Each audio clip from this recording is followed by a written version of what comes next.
Talkin Hoops again. Season 2, Episode 5, Part B here. Again, Corey Doviak with Joe Delbuono. Joe, we got the live interview portion of the show out of the way. Now, what do you say we talk about some other things that are going on around North Jersey boys basketball? Well, I just think that we have the different groups of the way it's playing out is the different groups of teams that are the upper tier, the middle, and the bottom tier. But at every level, we're getting great coaching and great games being played, you know. And you can't expect some of the teams to be able to compete with the East Sides or the Kennedys or the Don Boscos or the Bergen Catholics in Bergen County. But you know, one of the things we saw with St. Joe's is that they're knocking heads with all of the teams, and they're knocking a couple of good ones off. And you know, and I just think that we have some great coaches that, you know, Jay Holney's doing as good a job as you can do at Pagoda, and John Jambo just left Fort Lee and is working very hard at Emerson to get some wins there. You know, it's the whole gamut, you know, from the top to the bottom. And but the coaching that's going on out is just phenomenal. I just think it's great. You know, Joe, I break your chops about the Bergen Invitational Tournament on a week-in, week-out basis here just because I think it's funny, but that does not it not meant to demean the fact that it has become a very important tournament around here in Bergen County. And because there are the top level of teams and everybody is gunning for the Jambo, but if you don't make it, you know, 650 winning percentage is not easy. An at-large bid, if you're not one of the big boys, is not easy. And in years past, it left teams out of tournament play that really, you know, if they were in other counties or other places where there's open enrollment, you know, Passaic County, everybody makes it. Sussex County, everybody makes it. Hudson County, everybody makes it. In Bergen County, that's not the case. And if you didn't have the B.I.T., in years past, before the thing started, there were a lot of good teams on the outside looking in. Yeah, well, you know, this is surprisingly, this is going to be our 5th year. Last year, the Jamboree had 24 teams. We had 16. It was 40 schools out of 54. It was 77% of the kids of the teams in Bergen County were playing in a tournament, getting ready for the state tournament. And right, because under 500 is in there now too, and these teams get a taste of tournament basketball. Absolutely, and the rules are that unless they have changed, which I know they, as far as I'm concerned, or at least the information I have, they haven't changed, is that you're allowed to have 2 tournaments plus the state tournament. So if you have a holiday tournament, then the other tournament that used to be the only tournament that you could qualify to get into was the Jamboree. But now that you have the Bergen Invitational Tournament, which is a BCCA sponsored tournament as well as the Jamboree, you now have that second tournament, and you can get, you know, a good number of games and get ready. In fact, it ends right before the state tournament. So you're ready to go from there into the state tournament play, which we've had some teams be very, very successful at. And, you know, we have some pretty good teams. St. Joe's won it one year. And now they're you know, at least 3 years ago, now that team is senior dominating, and they're having a great year in their senior year. So, you know, I'm very pleased with the way it's turned out. And the coaches have all responded very positively. So. Well, that's the biggest thing you hear. And the kids, too, because I interview them after B.I.T. games, and they were happy for the opportunity to play. Yep. I just wish you would take me up on my idea of changing the balls to the old red, white, and blue of the 8A. Because those games, you know, we don't throw out any ideas that come up to make it a unusual or at least a positive experience for the tournament. So we'll bring that up, and then if we can get that at least for the championship game, then maybe give that ball to the winning team as another award that could possibly be. Now you're talking, because those games have a wacky feel to them. I mean, it seems like the teams realize they're playing for something, but they seem to respond to that by just going out and playing loose. And you get a lot of 85, 80 games in there, and it just seems like the ball's flying all over the place. And I think, like the old ABA, which went on to merge with the NBA, right. Hey, maybe the B.I.T. will merge with the Sussex County. That's never even been the purpose of it. The purpose was to give the kids and the schools, the coaches, the opportunity to play in another tournament, and not compete with the Jamboree, right. and just because there are teams, because you can't have all 54 schools in the tournament. It's impossible. And but there is that middle tier group of schools that may be 8 and 6, or 8 and 7, or 7 and 8 that won't qualify for the Jamboree, but are playing good basketball. And all of a sudden they go on a nice run. I mean, Northern Highlands, the team that won it the first year, went on a 5-game run, and they ended up with a winning season because of those 5 games they played. And this year, we've built in a preliminary round, if it's necessary, to give teams an opportunity to, if they win the preliminary round, then they'll be in the round of 16. And then we bring in the other teams. So every team has the opportunity to play two games. That's the other unique part of the tournament, because it also helps them with the scheduling. So yes. And, you said coaches are talking about it. Prime example, Saturday afternoon, I showed up. As I've mentioned before, my nephew is on the freshman team at Fairlawn. I don't get many opportunities with the job that I have to go watch freshman games. So Saturday was the perfect opportunity. Fairlawn was playing Ridgefield Park. I watched the freshman game, and then I hung around and covered the varsity game. And these are 2 prime examples of teams that belong, that are perfect fits for the B.I.T. Listen, Ridgefield Park won. They got to 5-5. They have 5 games left before the cutoff. If they went 5-0, they're in. If they go 4-1, they have a shot. But when you consider the competition that they're going to be playing, it's a long road to hoe for them. But it's a young team that lost a lot. They lost Dondre Roden, who was a 2-time All-County center last year. Charles Heslin. They had a good senior group last year. They're rebuilding this year. And the B.I.T. also gives people a chance to see a kid like Brian Dosher, who was a sophomore, 6'3", 6'4". You can put the ball on the floor, shoot it from the corner. Ridgefield Park came out with a win in that game. And, in a hard-fought game with Fairlawn, I'll get into them after we play this interview with Chris Gaskin. I don't remember how it starts, but it's easy to pick up on. Joe, I think you'll enjoy the last part of this interview. So here we go. Great. Yeah, so just, talk about it. You wanted to kill him in the first half, second half, you want to hug him. Brian Dosher is a kid who, my program over the years, if you wear number 33, you got to be a pretty special player. And the guys who wore it in the past, Tello, Nelson Mendez, Dondre, they all believe that he could be their type of player. A lot of coaches believe he can. I obviously do. But, it's growing pains with him without a doubt. But he's a very talented young man who, I think knows he needs a year in the weight room to really become a more complete player. But, he can step out, he can play inside. But, there's still a lot of his game that he needs to improve upon. But he's hopefully going to be a special one. It's a sign of growth, though, when you don't play your best and you squeak out a win against a team that was doing everything to save its season, too. They played really hard. I told our guys ahead of time, it's a Group 4 team, play a tough schedule. They're going to play hard throughout. Because in a Group 4 school, obviously, they have more kids to choose from, and, you got to work harder to keep your spot on the floor. So I would have to believe these kids play hard every day to maintain their playing time, and I thought they played really hard today, and some of my guys didn't match that intensity at times. We got ourselves in foul trouble. So I think a little bit of adversity during the game, Lamon being in foul trouble, Nunez being in foul trouble. I think in the long run it's going to help make us a little bit of a better team. What is your record now? We stand at 500. We're back to 500.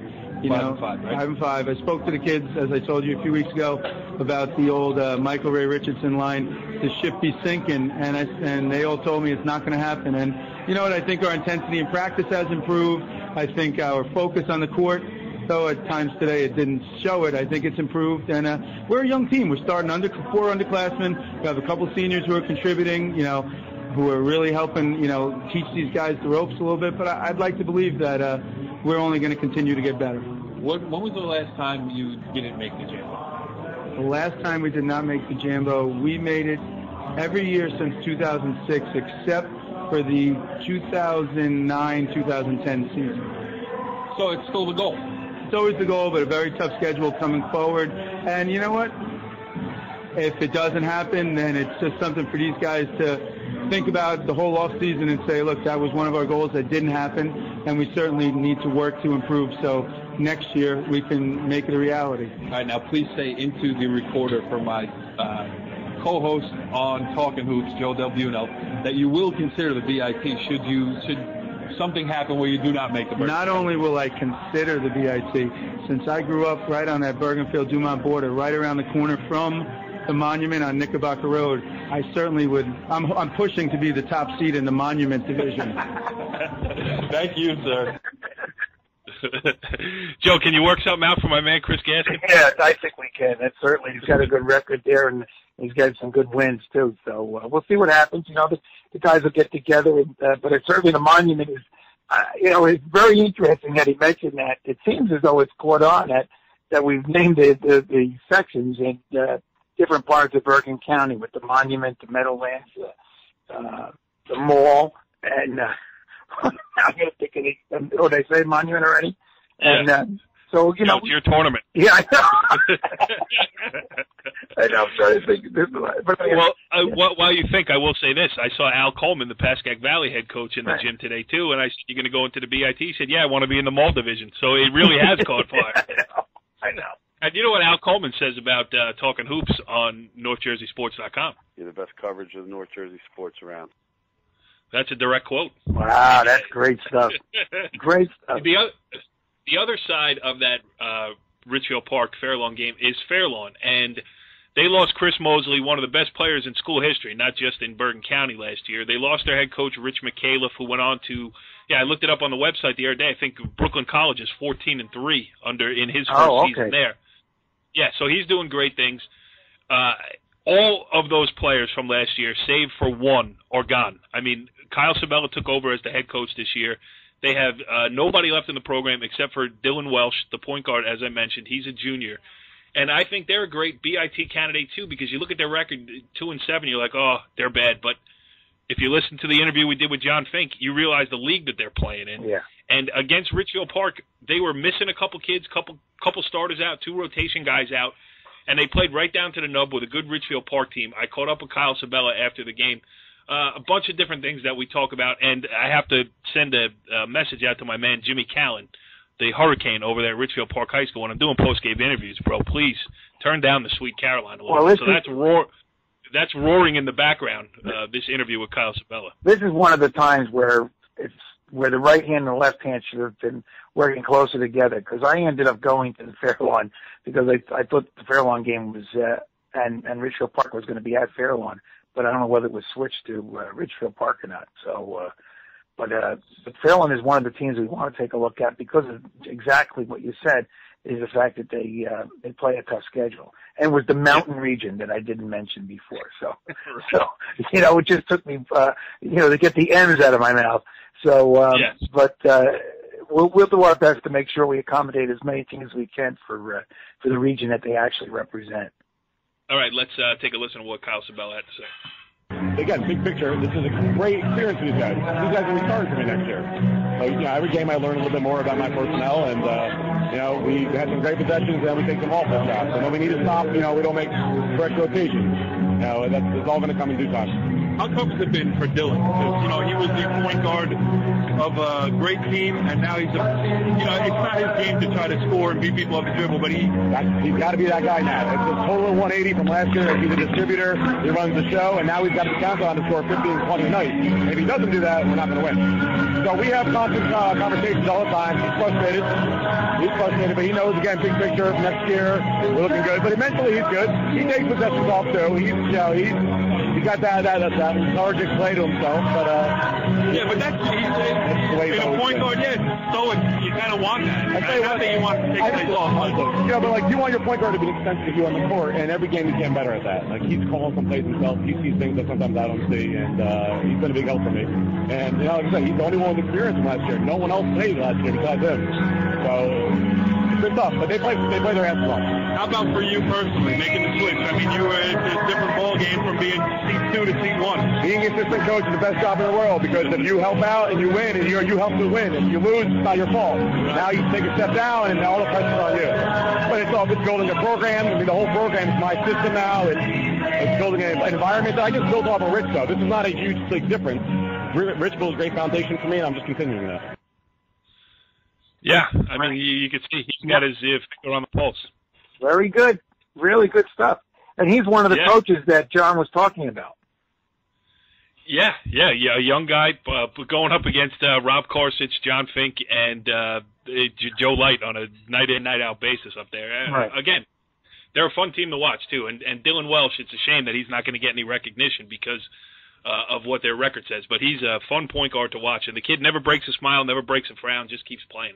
I like. Well, you know, the two kids that if I go to the All County meeting, sometimes I go just to be a calming voice sometimes, you know, or just to think about this and think about that. But the two kids from Bergen Tech, they got to be like one has to be a second team All County, the other one a third. You know, I mean, the two guards. I mean, they're good. They're really good. Yeah. And this kid from Fairlawn, you know, he should be a second team All County player. You know. Yes. If he doesn't get recognition for first team, you know what I'm saying? Yeah, I think he scored 22 the other night against Ridgefield Park. All right, another game I was at. Two more teams on the fence too.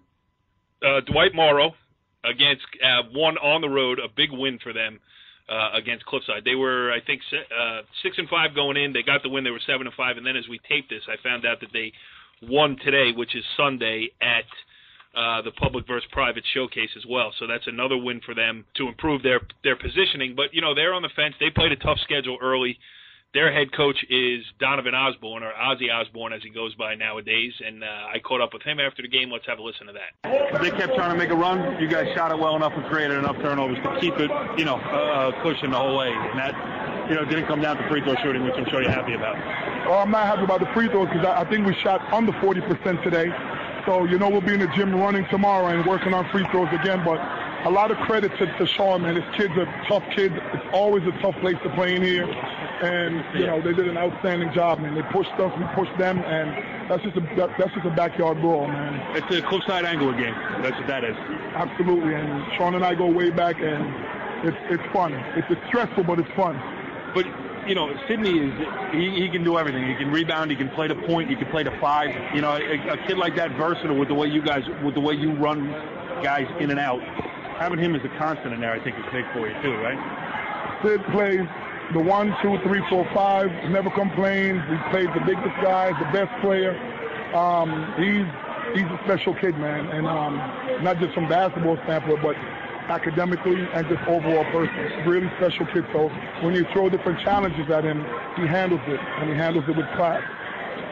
So is this is winning time now for Dwight Morrow? I mean, you've played the schedule, you've toughened yourself up, you've played good teams. Do you feel like now you can kind of stick your boot in the ground and get close to that 650? I think so. I mean, that's why we played the schedule we played in the beginning of the year, knowing that to get to the Jambo and, to get a good seed for state, if you play good competition and you lose, it helps you as opposed to playing not good competition and lose, you don't get anything from it. Right. And I think those games, the first 5 games we played this year, prepared us for battles like this. We're not going to see a team like Kennedy Catholic with 3, 6, 5 kids starting on the court. And the same thing with St. Dominic. So I think those games helped us because we played those teams evenly in the second half. They just killed us in the first half. I think it's big on the boards tonight too. I mean, 3 or 4 times you got third and fourth time opportunities, and I think Cliffside got tired, and you guys didn't. Well, the way we practice so that you could play 3 or 4 games in a day. Right. And I'm trying to sub guys in and out. It's like, Coach, I'm not tired. We're in excellent shape. I just wish we could make excellent attempts at the free throws, But we run people in and out every game, and a couple of guys didn't play as much today. Sometimes that's the way the numbers work and the quality of teams that you're playing. Yeah, so, and Dwight Morrow won again today, so they're on a good little run, Joe. Yeah, that's great. I mean, I think all they need is just a couple of good wins now to put them over to 650. Yeah, Jamboree, right? Yep, the Sidney that he was talking about in that interview is Sidney Dawkins, and he's another kid that can fall through the cracks because they run so many guys. Sometimes you don't even know who's in the game for Englewood, but Sidney Dawkins, he can play the point on offense. He can play the 5 on defense. I mean, he's really an athletic kid. Very good. And he's young. Yep. And he's young. No, is he the senior? Who's the? I thought he said he was playing a freshman or a sophomore. I didn't write down all the names, but I will tell you this: like a kid like Willie Woods is another. He waited his turn behind some good players there the last couple of years. Right. He's a senior now, finally gets a chance to start. He had 16 points here, and they made 3 3-pointers in the second half that helped them pull away from Cliffside. And listen, Joe, if Cliffside doesn't make the Jamboree, they did by the skin of their teeth last year. If they don't get in this year, they're a perfect B.I.T. team Absolutely. too. because they have an interesting mix too. They have a kid named Jafet Lamouth, who is a bull. He's a bull in a china shop. I mean, you'll hear it in the interview. You know what? I'm just going to play this interview that I did with Sean MacIsaac. And Sean MacIsaac coaches.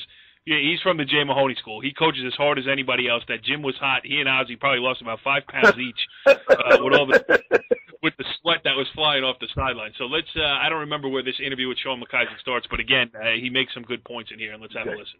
You just couldn't get enough stops. No, I'm very proud. I'm very proud of the kids because they battled back the entire time and they didn't stop.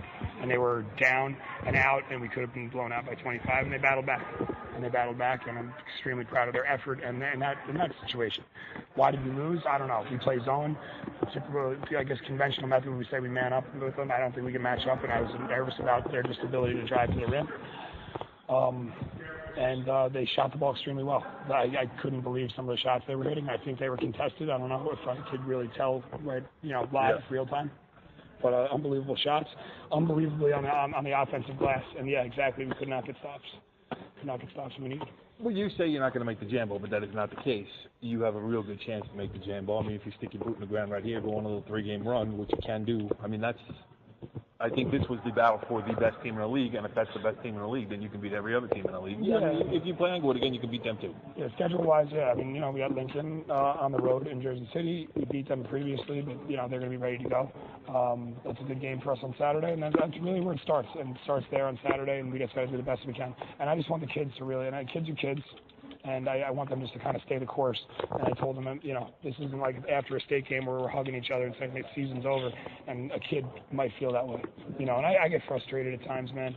And it's a lot easier to say box out than it is to actually do it against a team like Englewood and a kid like Sydney, who's a tremendous player. And a kid Woods and Payne, for them to come out and shoot the ball with confidence the way they do, is excellent. And you're right about that. I mean, Woods just told me that he's been sitting on the bench. I mean, he's 12, senior. Yeah. He just walked out here and he looked pretty calm and poised. And I think kids need to recognize that, younger kids, because nowadays everyone wants to come out and start, and if you're not starting, you don't want to be a part of something. But a kid like a Willie Woods is a perfect example for everybody that's playing. I got kids in my team who are upset about playing time as juniors, sophomores, etc. But for them to look at a kid like that who stays the course and then gets his opportunity to shine, and hey, man, makes the coach look like, why wasn't he playing all the time? And I want to see kids like that step up in our program, hopefully. But you have some good players. I mean, Lamouth, if that's how you say it, I mean, he looks like a kid, he wants a rebound, and he goes hard to the basket.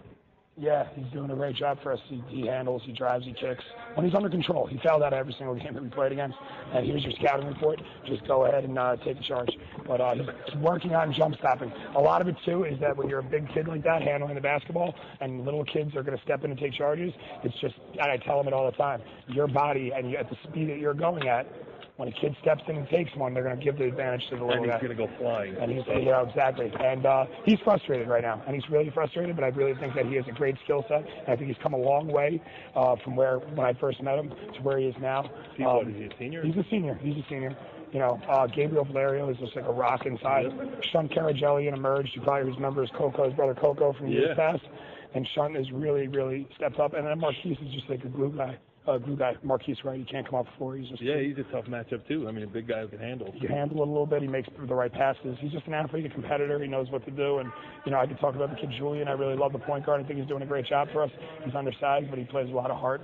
He's had his really good moments this year. And but you know what? To be having this conversation where you guys are in the mix. I mean, from where you started to where you are, it's been a huge jump, and I think there's a lot more room for growth. I think there is too, 100%. I think we're good, younger and stuff like that. And I just want the kids to expect to win when they step on the court, field, track, or whatever. Sometimes we go out there and it's like we're defeated before we are. And I don't think that. And I shouldn't say that, but I think there's a certain learning how to win games, how to close games, and stuff like that. But yeah, we're competing and they're playing hard and they're working hard and they're showing up and they're doing what they have to do. So I'm happy about that. How about that, Joe? Very good. I've been out working this week. You've been working. That's it. You still got to go 2 more interviews to catch up to me. I'm going to steal your recorder this week. I love it. Very good. Yeah, it's good stuff, and it's only getting started. Like I said, I'm looking forward to Tuesday night, St. Joseph Regional against Hackensack. I'm going to go to that game, and there's other stuff too. I'm sure you're going to be running around too. But I am also exhausted. So I think we've said enough, if we haven't said it all. That's good. It was a good night. It was a good week's work. Nice job. See you next week on Talkin' Hoops. Follow the leader.